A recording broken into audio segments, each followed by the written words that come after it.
Yes, ma'am, I Oh, did. thank you so much. Mhm. Again, where's my camera? Okay, so good morning, everyone. Welcome to our monthly PRLU provider call. Today is July 7th. It's 10 a.m. I will be really brief with everyone. I do believe we do have a lot of providers who are on vacation or who were unable to attend this meeting. So I just first wanted to welcome everyone and thank you so much for participating in this meeting. We do have with us someone from the regulatory check team or background check unit, Kayla Bodie. And so if you all have any questions for her specific to background checks, now would be the best time to ask her about that. Um, just a second. And Kayla can help you with what you need. I did want to talk briefly about an issue that we had with the background checks. So when you're sending your applicants to be fingerprinted, to have their background checks, it's really important that you ensure that those applicants are not sick or if you have knowledge to make sure that they're not COVID positive, because that puts many others in risk of infection. So it's really important that just you think about the seriousness of that situation. So just make sure or just ask them, if you see that they're sick or if they even tell you that they're sick, please don't send them to go get fingerprinted. Um, and so those fingerprinting agency locations really would appreciate that. So I'll just ask to bring that up and let you all know that. Kayla, so with that being said, if they have an applicant who presents as sick, how much time do they have to get their fingerprints completed? Yeah, so right now we allow 45 days for them to get fingerprinted. However, if you need additional time, we can extend that time. So if you have an applicant that's sick, or maybe they had some sort of accident and they're out, or maybe they're on maternity leave or whatever it may be, you can go ahead and wait to get fingerprinted. And it is not going to cost you any additional money when you do the fingerprints. So once you have paid and submitted into your NICAR system, you've already paid for everything for your background check. If you need to wait, a couple of weeks, even if it's a couple of months and they need to go get fingerprinted, you can do that. It's not going to cost you anything additional. It's not going to affect anything. I will say that if it is over that 45-day mark and you get a not approved in the system, reach out to me or any of my team. I'll put my contact in the chat box. Let us know, let Ebony know, your licensing representative. Let someone know, hey, this person is going to be fingerprinted, but this is what's going on, and we will update that for you. So it can all be fixed and taken care of. We want to work with you and make sure that we get your people approved and working, but we also just want to make sure that we're keeping everyone safe and healthy too. So Right. Thank you, Kayla. So again, that was in reference to sending your applicants to be fingerprinted. If you could just remember to not send them if you know that they are sick. And so we really would appreciate that. Ebony, if you don't mind, I just Mhm. want to add, I say yes, we do allow 45 days before we not approve someone, but I will recommend to get fingerprinted as soon as possible, just so that you can get those record checks back quickly. So if you can't, that's okay. But if you can, try to get them done immediately, because then you're going to get an approval much quicker. So just wanted to add that. Thanks, Thank you. Ebony. Thank you. Thank you. Does anyone else have any questions about the regulatory checks or background checks? So for the most part, you all have been doing really well with sending your questions up. And sometimes you may need to poke me a couple of times to get you some information back, but I do try to get that information over to Kayla's team and they do respond pretty quickly. So just keep that in mind if you need something followed up on, you can send it to your licensing specialist or myself, and we will try to reach out to that unit. Okay, and she has also put her information in the chat box, Miss Kayla Bodie. Okay. So I did want to make sure that everyone is aware that there are new minimum licensing standards that have come out as of June 1st, 2022. And I wanted to make sure that everyone had an electronic copy of those. We don't have the hard copies to send out at this time. So I wanted to make sure that everyone has an electronic copy of those new minimum licensing standards. They are effective June 1st of 2022. If you do not have them, if you can put your name in the chat box, and we'll just make a list and I'll get those sent out to you as soon as I can. It's probably when I get off of this meeting, we'll get that to you. All right. And with that being said, especially for those agencies who have placement agencies who have foster homes who have swimming pools tied to them. So there's been a lot of discussion about those swimming pools. And so if you have any concerns from the foster parents about the swimming pools, please send those questions up and we will review those questions. We will let you know that there is a time frame for those foster homes who have swimming pools to come into compliance.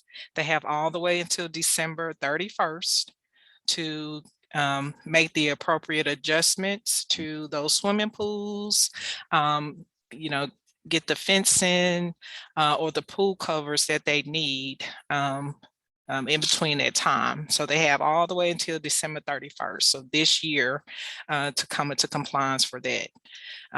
When the licensing specialists are going out, they're just kind of TAing them, giving them a technical assistance and just kind of letting them know like, hey, you have this much time to make the corrections. These are some alternatives. You can look for some alternatives for purchasing. They're like mesh fences that can go around a pool or different types of pool covers that may be within their price range that's appropriate, but they have plenty of time to kind of go over those things. Does anybody have questions about that? It's totally fine if you want to send us the email. We'll review it as they come in. But we, for the most part, are sticking with what is currently in the new minimum licensing standards for the requirements for the pools. It was brought to my attention that in the new minimum licensing standards books, it did talk about smoke detectors. In the new books, the smoke detectors does not indicate that they have to be within 10 feet of the kitchen. I think there was an omission from when the new books were developed. But as far as licensing is concerned, the smoke detectors have to be in the bedrooms and also at least within 10 feet of the kitchen. And so we're going to hold to that. And if you have any questions or have any difficulty purchasing smoke detectors, just let us know and we can see how we can connect you to a resource to get smoke detectors for those homes. So we did want to talk about COVID. So I'm not sure if you are familiar with your area, but the COVID numbers are rising. And we just want to make sure that you guys are aware of that and practicing your safety protocols because we have seen some outbreaks in certain areas. And we just want everyone to be safe. Make sure you're doing your cleaning, deep cleaning. You might want to start checking, visitors who are coming in just to make sure that they're not COVID positive or, they're not putting your staff or any of the clients in risk. So just be mindful of that, that the COVID numbers are increasing, and we have seen several outbreaks at a few of our residential facilities. Does anybody have any concerns with that, or has anyone experienced that that's on the call now, that maybe you can kind of talk and let us know how you're preventing that? Or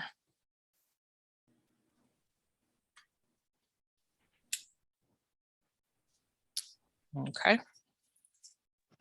Sorry, it took me a while to get unmuted there. Okay. This is Ray, Perimeter in Ozarks, Springdale. Yeah, Okay. we just, today is our first day off of, actually yesterday is our first day off of some quarantine for we had two of our housing units that we had COVID on. So we just basically jumped back into COVID protocol and are just now slowly backing, it didn't last very long, which is a good thing. So Right. not being a public health nurse or being totally familiar with it, I will say that this, whatever variant this is, Deltacron or whatever, it seems to have highly transmittable but very short-lived symptoms. The biggest worry of course, is for anybody that's been unvaccinated, but we seem to be doing okay with it. So we're Right. improving. We got N95s ready to go and testing kits and all that. So we're still doing the pre-admission screening for COVID. Okay. Thank you for that, Mr. Carson. Mhm. Anybody else experience any issues with COVID related issues? Okay. So I did want to talk briefly about the new ELS system. It's the Enterprise Licenses System. So the goal for that is to go live on around August the 1st. And it was explained to me that all of our providers are or will be required to register for the ELS system. I sent out a couple of emails with the link for you all to register your information for your agency. And if you did not get that link, if you can just put it in the chat box, and we'll send that link back out to you all. I will let you know that there is not like a confirmation that you'll get when you register that indicates like, yes, you completed your registration. It just kind of like disappears or goes back to the original screen. But they are tracking everyone who has registered so far. And if that information that you thought you may have registered, if it did not save, then someone from the licensing unit will be reaching out to you directly and asking you to please register your information for the Enterprise Licenses System. It's really easy, but if you need help, we'll be happy to walk you through that. It's not a problem at all. Okay. So we've made it to midsummer, and so I wanted to check on everyone to see how your youth are doing and your staff. Can anybody kind of discuss any positive things that have been happening with either your staff or with the youth that are at your facilities? Has anything good been going on that you'd like to share?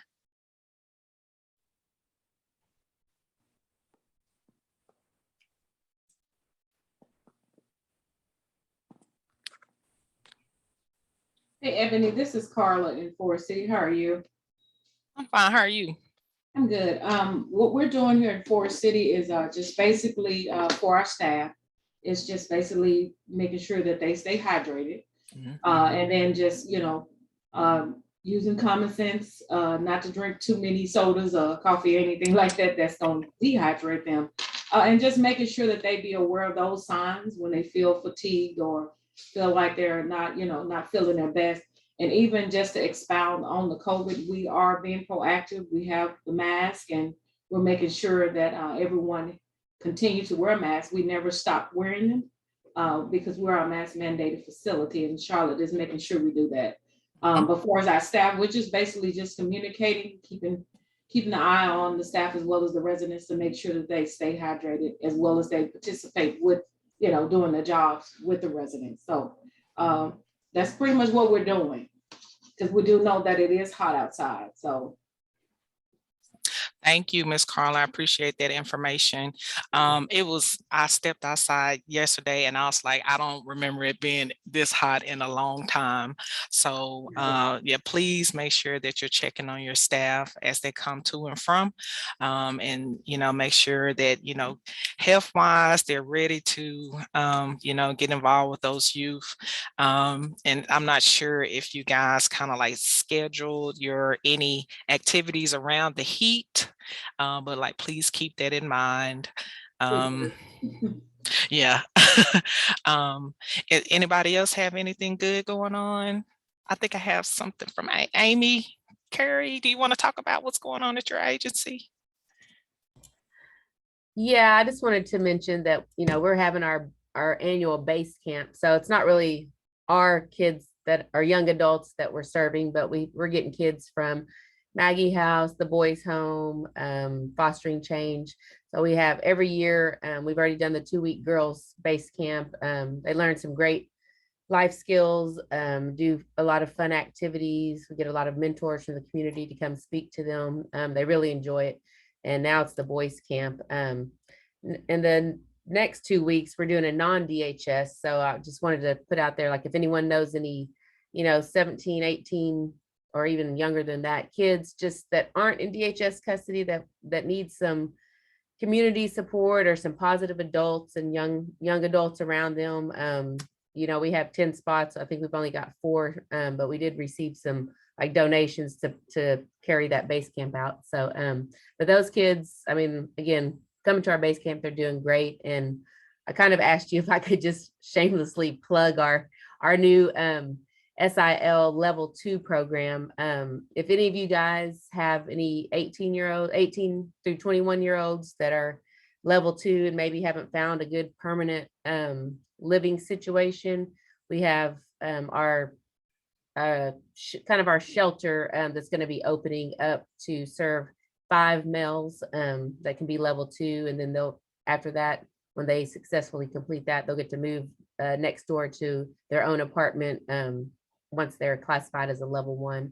But it's a great program. They can stay here for years. They get so much support. So just spread the word if you guys know of any level 2 boys that are needing placement, as a young adult and want to stay in DHS custody. So thanks. Okay. And I don't want to forget about our adoption agencies. And so I think I see Miss Candy. So hey, I just wanted to check on our adoption agencies and see how things are going for you all on your end. Yeah, so things are going well.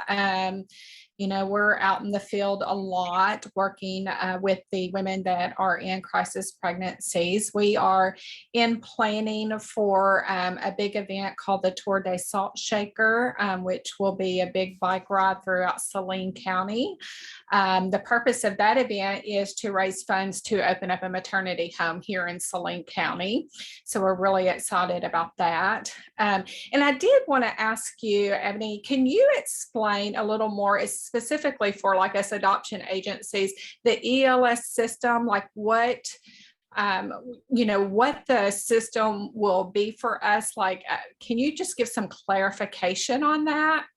Sure, I'll try to do my best. So ELS is the Enterprise Licensing System. And so this is a new system that's kind of like it's developed throughout our agency for several divisions. So specific to placement and residential licensing, the providers will be able to log in or create an account. You'll be able to upload any annual documentation, so we can just pull that information before we get out there. If you need to review any of the 521 compliance reports, you'll be able to just get that from there. Any information that we need to send to you directly, all of that will be electronic. Any notices we need to get out to you, we can do it in a much more effective way through the enterprise licensing system. So I think maybe it'll be more effective for the placement and residential agencies, adoption agencies. I'm not so sure, but you'll definitely see a change. For one, you definitely know who your licensing specialist is. Uh, I know there's been an issue for Yes, a yes, it lot of has. agencies. And so again, that is expected to go live on August the 1st, I believe. They are working out some kinks. So we do ask that you all please just give us a little grace period while we kind of work things out. And hopefully things will, turn into a smooth process for us. Well, thank you for checking on that registration for me, because I got an email back this morning that it was done. So, Okay. because anyways, thank you for checking on that for me. Oh, no problem. No problem. And again, if anybody, I've been really busy around here. And so some of you may have sent me an email. If I have not responded back to you all in a timely manner, please go ahead and then poke me and be like, hey, Ebony, can you please check on this again for me? I do apologize up front, but I will check on that for you. Just remind me, okay? Okay. So are there any other agencies that like to brag on your facility? Or are there any issues that you have seen that you would like to discuss with the other providers to see if there are any alternative solutions that may be helpful for your agency? So that's kind of like the purpose of these meetings, is to see how we can be more of a help to the agencies as a whole. Ebony, I've got a question about first aid, if that's okay. Yes, sir. Okay, so we're required to do training on first aid every couple of years. And I was wondering, does that have to be in-person training, or can it be online? First aid CPR, it has to be in person. Has to be in person, okay. Yes, sir. Good question. Right. Are you having any issues with finding a training that's available, or? Well, not now. We were just wondering, since we've done it several times in person, we were wondering now, since we pretty much have gone through it and know it pretty well, if it can be done online. Oh, that's a good question. But for now, the current requirement is that it's done in person. Someone did mention that it was a few months ago, and the requirement is still for those to be in person. Ms. Kent, I think I saw you shaking your head. Are you having troubles with locating a resource for CPR first aid? Yeah, we've had issues with that. It was pretty hard. We finally did locate someone to do some CPR, but it has been more difficult than it has been in the past. But we got it handled. But yeah, what I'm hearing out there and what we experienced was it has been a little bit more difficult. Okay. And I'd like to put this out there for any other adoption agencies. I don't know if we have any other private adoption agencies on here. I'm going to put my email in the chat box. I am going to be meeting with a couple representatives about just looking at some things in private adoption for this next legislative session. If anyone has any suggestions that they would like for me to mention and work on, they can send me an email. So I'm going to put my email in the chat box. Thank you. And I'll also put that email out when I send out another email. I'm going to attach the minimum licensing standards for both placement and residential, but feel free. Thank you. Make sure that it goes out. Yes, Ms. Kim. Hey, Candy, I've got a guy. I'm in Hot Springs, and we have a guy in Hot Springs Village that comes to us, to our agency. He's a fireman, and if you need somebody, I can definitely give you his contacts. So, they work 24 on and have so many days off. So if you need that information, I definitely can give that to you as well. I'd be glad to. That'd be great, Kim. Thank you. Okay, yes. Also, I've got the $1 million question for everybody on this call and whoever else in the world that will listen to me. How I work 24/7 agency residential staff. Is there any magic website to find staff anywhere? Don't laugh at me, y'all. I know y'all are in the same seat that I'm sitting in too. This is Carla. We've been using Shift Key for some of our nurses, and they've been awesome. And then we also been using Maximum. So if you could send me your email, I can forward you their contact information. I don't need nurses. I need house parents, cottages for house parents for the cottages. Okay. Okay.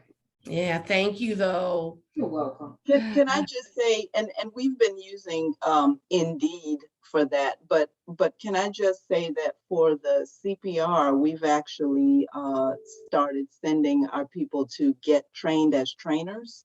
So it's cost about 300 something through the Red Cross to actually train a trainer. So I have 3 staff people that are 2 that are not nurses and 1 that is a nurse that are taking the trainer so that they can do our CPR. And then you get a couple mannequins and you're good to go. Are they American Heart Association, the Red Cross? Okay. Yes. They have a website online. The Red Cross has a site, and they have several. At this point, it used to be when we did it last year that the whole session was like a 3 or 4 day training session. But now there is the theory part that they do online, and then you go. Well, we chose the Louisiana site, so then you go for the actual hands-on portion of that down to Louisiana or wherever. There are several sites that you can go to, but we're at the border, so Louisiana worked for us.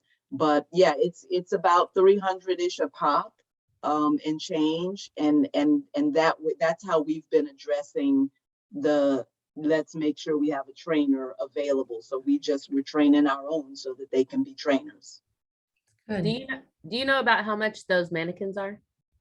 Oh my goodness, I haven't bought them since last year. Probably a couple hundred. I'm sure they make money off of that, So, but then once you get them, you have them.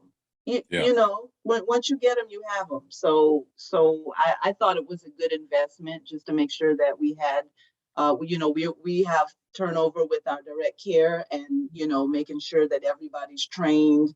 It made sense for us to just take interested staff members and have them trained as trainers, and then we're good.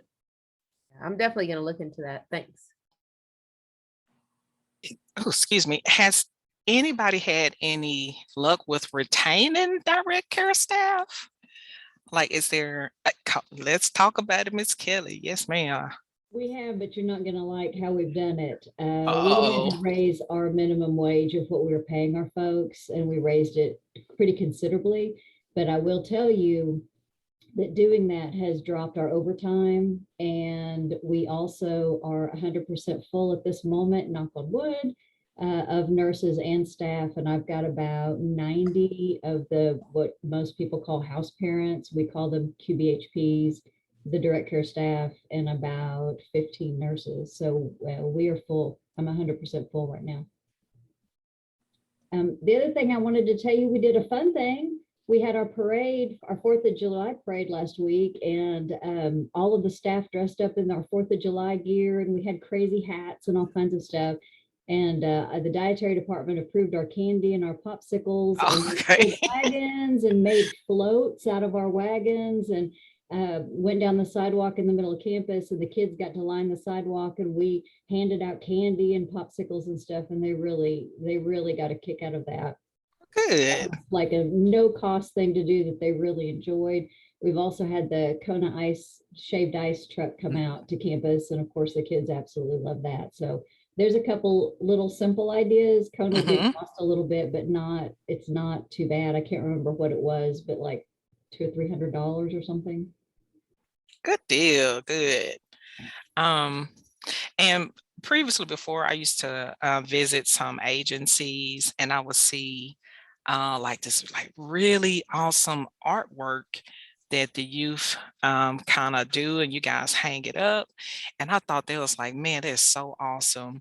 And so if I can kind of get my head around it, I kind of think I want to do like an art contest and kind of see, where we can kind of go with it, just to kind of get the youth involved.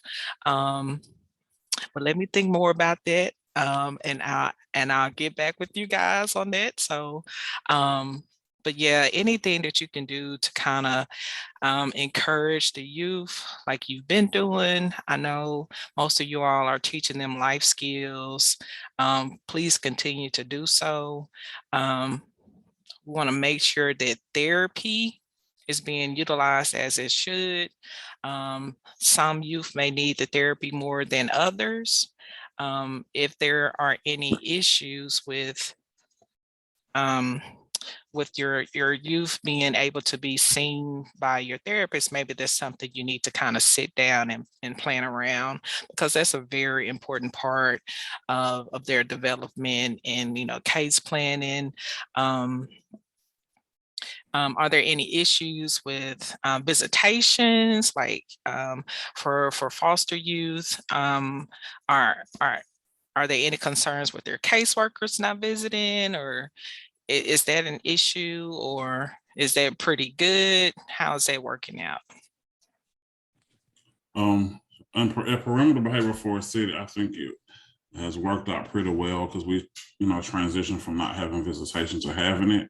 I think just with my therapist, we make sure that it's a part of therapy. Like you have to have 2 to 3 build-up sessions, and then you process it. And we have a part on our therapeutic path where it actually has to be reviewed during the session. And also the case managers helping with the logistics of, the details of the visitations, like the times and what the kids can and cannot bring. So we have the therapist focusing on the therapeutic part, and the case managers focus on the other part. Also, us just making sure we have like the rules posted, and having people that are customer service ready and friendly to deal with our parents, referral sources who, may have different attitudes and feelings. And I think that's been very effective, knowing your staff's strengths and weaknesses, knowing the people who can talk to difficult parents or angry people, and making sure that, when we had to close back down visitation, because we also had a COVID outbreak, with a week or so ago, I think. And I think our COVID outbreak didn't last as long as it did in the past because of the effectiveness of it, how we did it. And I think most of the parents were very receptive and happy that we were taking the precautions that we did. And then, we just communicated a lot, through email and, through weekly or bi-weekly sessions. Okay. Good. Thank you, Mr. Jackson. And I also thought when you're thinking about hiring new employees or whatever, you might want to consider like individuals who have like recently graduated from college. I know when I was that age, I was looking for a job like no other. So maybe checking with your local colleges just to see like, hey, we have these opportunities here. Would definitely love to interview. That's just an alternative for you to consider. I did want to say that for like past month and a half, it's been really good because I've seen a downward trend on elopements at agencies, and I think that's really good. So you guys are all doing something that's been effective because we haven't been receiving as many elopement incident reports as we've had in the past. So whatever you're doing, please keep that up, because we do want to ensure that all of our youth are safe. It's really a weird time, and people are doing some really strange things to youth, and so just continue to do what you're doing and keep those elopements down. Miss Vanessa, what are you talking about, man? Did I jinx you? Okay. Yes, when you work direct care and work in facilities, sometimes if you say, hey, it's going really great, or we haven't had this, we know what happens. It Oh. occurs. So thanks, Ebony. I'm about to go on call again. Hey, I have to acknowledge that because I know the work that you guys are doing is really, really hard. Because the kids are tough these days. I was such an angel when I was that age, so it's kind of difficult for me to really understand or comprehend some of the things and trauma that they have, experienced. So, whenever I can give you guys kudos, I really want to do it.